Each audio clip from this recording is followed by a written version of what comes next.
விஜய் வந்து தொடர்ந்து 2 பேருமே வந்து சண்டை போட்டுக்கிறாங்க. ஒருத்தர் ஒருத்தர் வந்து தொடர்ந்து வந்து ஆர்கியூமெண்ட் பண்ணிக்கிட்டே போறாங்க. இதனால வந்து இத பார்த்துட்டு வந்து ராகினி ரொம்ப சந்தோஷப்படுறாங்க. அப்போ 2 பேருமே கான்ட்ராக்ட் மேரேஜ் தான் பண்ணியிருக்காங்களா?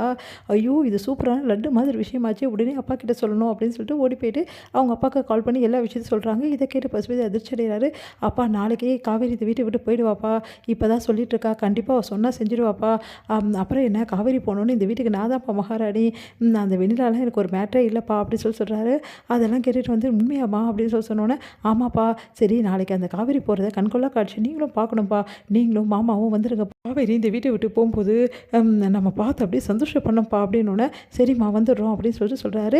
இங்கே வந்து விஜய் வந்து ரொம்ப சோகமாக இருக்கார். அதை பார்த்து தாத்தா என்னாச்சுப்பா அப்படின்னு சொல்லிட்டு கேட்டோன்னே இல்லை தாத்தா காவேரி ரொம்ப ஸ்ட்ரெஸ்ஸாக இருக்கா. எனக்கே கஷ்டமாக இருக்குது தாத்தா. அதனால் காவேரி கூட நிறைய டைம் ஸ்பெண்ட் பண்ணுறதே இல்லை. நான் வெளில வந்தோடனே அதனால் அவள் கூட டைம் ஒதுக்கலான்னு இருக்கேன் தாத்தா. நீ இது இப்போ தான் நல்ல முடிவு எடுத்திருக்க விஜய். நாளைக்கு எங்கள் 2 பேருக்கு வந்து ஆனிவர்சரி இல்லை தாத்தா. அதனால் 2 பேருமே வந்து கொடைக்கானல் ஒரு 4 நாள் போயிட்டு வரலான்னு இருக்கேன். ஓகேவா அப்படின்னோடனே ஒரு நல்ல முடிவுப்பா. காவேரி கூட டைம் ஒதுக்கு. அப்போ தான் அவள் எல்லா விஷயத்தையும் புரிஞ்சுக்க முடியும். நீயும் எல்லாத்தையும் அவகிட்ட சொல்ல முடியும் மனசு தருது அப்படின்னோடனே சரிங்க தாத்தா அப்படின்றாங்க. இங்கே வந்து என்ன பண்ணுறாங்க யமுனா வந்து செம்ம டென்ஷனாக இருக்காங்க. உடனே வந்து அந்த டைரியை பார்த்து செம்ம காட்டாகிறாங்க. டைரியில் ஏன் இப்படி இப்படி எழுதி வச்சுருக்காரு காவேரி அக்கா வர நாளுன்னு சொல்லிட்டு ஒன்றும் புரியாமல் வந்து கேட்குறாங்க. அப்போ வந்து நிவின் வேறு வழியில் இல்லாமல் எல்லா உண்மையும் சொல்கிறாரு. இந்த மாதிரி விஜயும் காவேரியும் கான்ட்ராக்ட் மேரேஜாக பண்ணியிருக்காங்கன்னு. அதை கேட்டு யமுனா அதிர்ச்சி அடைகிறாங்க. இங்கே வந்து விஜய் என்ன பண்ணுறாரு காவேரி வந்து காவேரி கிளம்பலாமா அப்படின்னோடனே சரி 2 பேரும் நல்லபடியாக கோயிலுக்கு போயிட்டு வாங்க அப்படின்னு சொல்லிட்டு தாத்தா அப்படி அனுப்புகிறாரு. காவேரி விஜய் கோயிலுக்கு போகிறாங்க. அங்கே போனோடனே காவேரி வந்து சாமிக்கிட்ட எனக்கு ஒன்றுமே புரியல சாமி.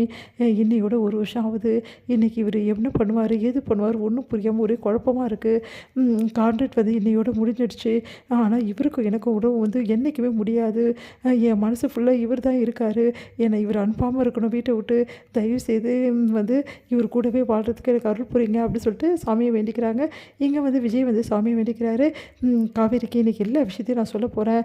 இன்றைக்கி வந்து அவள் எம்டி சீட்டில் உட்கார போகிறா. அது மட்டும் கிடையாது. நான் ஒரு தெளிவான வந்து ஒரு விஷயம் வந்து வில்லா பற்றி காவேரி கிட்டே பேசணும். எல்லாமே இன்றைக்கி எல்லாமே நடந்துடும் அப்படின்னு சொல்லிட்டு வேண்டிக்கிறாரு. இங்கே 2 பேருமே வந்து மனசு திறந்து பேசாமல் மனசுக்குள்ளேயே வந்து பேசிக்கிறாங்க. அடுத்து வந்து கண்ணை திறந்து காவேரியை பார்க்குறாரு. காவேரி வந்து அப்படியே கண்ணை திறக்கிறாங்க. கண்ணை திறக்கும்போது கரெக்டாக விஜய் வந்து குங்குமத்தை எடுத்து காவேரி நெத்தியில் வைக்கிறாரு. காவேரி ஒன்றும் புரியாமல் அப்படியே பார்க்குறாங்க. என்ன பார்க்குற நான் பொட்டு கூட வைக்கக்கூடாதா அப்படின்னு கம்முன்னு இருக்காங்க. உடனே வந்து இதுக்கும் சண்டை போடுவியா காவேரி அப்படின்றாரு. அதெல்லாம் ஒன்றும் இல்லை அப்படின்றாங்க. சரி சரி இங்கே பாரு இன்றைக்கி நம்ம 2 பேரும் சண்டையே போடக்கூடாது சரியா. இன்றைக்கி நம்மளோட ஆனிவர்சரி இல்லை அதனால் சண்டை போடாமல் இருக்கணும். எல்லாம் எதுக்காகன்னு எனக்கு தெரியாதா தாத்தாக்காக தானே சொல்கிறீங்க அப்படின்றாங்க. அதை கேட்டுட்டு வந்து இதுக்கும் என்கிட்ட சண்டை போடணுமா சரி வா போகலாம் அப்படின்னு சொல்லிட்டு கூட்டின்னு போகிறாரு. வீட்டுக்கு போனோன்னே காவேரி கிட்டே காவேரி ட்ரெஸ் எல்லாம் பேக் பண்ணு அப்படின்றாரு. அதை கேட்டு காவேரி அதிர்ச்சி அடைகிறாங்க. எதுக்காக பேக் பண்ணணும் அப்படின்னு சொல்லிட்டு கேட்குறாங்க. நம்மளோட ஆனிவர்சரி ஞாபகம் இருக்கா இல்லையா அப்படின்றாரு. அதை கேட்டு ஓ நான் வீட்டை விட்டு போக சொல்கிறீங்களா சரி சரி நான் என்ன வீட்டை விட்டு போக சொல்கிறீங்கல்ல அப்படி சொல்லிட்டு மனசு கஷ்டப்பட்டு ட்ரெஸ்ஸை பேக் பண்ணிகிட்ருக்காங்க. இங்கே வந்து விஜய் ஃபோன் பண்ணி ஆஃபீஸ்க்கு கேட்குறாரு. எல்லாமே ரெடியாக இருக்குல்ல. காவேரி மேடம் வந்தோன்னா முதல்ல சைன் போட்டுடணும் எம்டி சீட்டில். இந்த வாட்டி எந்த பிரச்சனையும் வரக்கூடாது அப்படின்னா சார் எல்லாமே சரியாக இருக்குது சார் எந்த பிரச்சனையும் இல்லை சார். மேடமுக்கு நீங்கள் கொடுக்குற சர்ப்ரைஸை கொடுக்கலாம் சார் அப்படின்னு ரொம்ப சந்தோஷப்படுறாரு விஜய். இல்லை காவேரி எம்டி சீட்டில் உட்கார வைக்கணும் அதுக்கப்புறம் தான் கொடைக்கானல் அப்படின்னு சொல்லிட்டு சந்தோஷமாக வராரு உள்ள.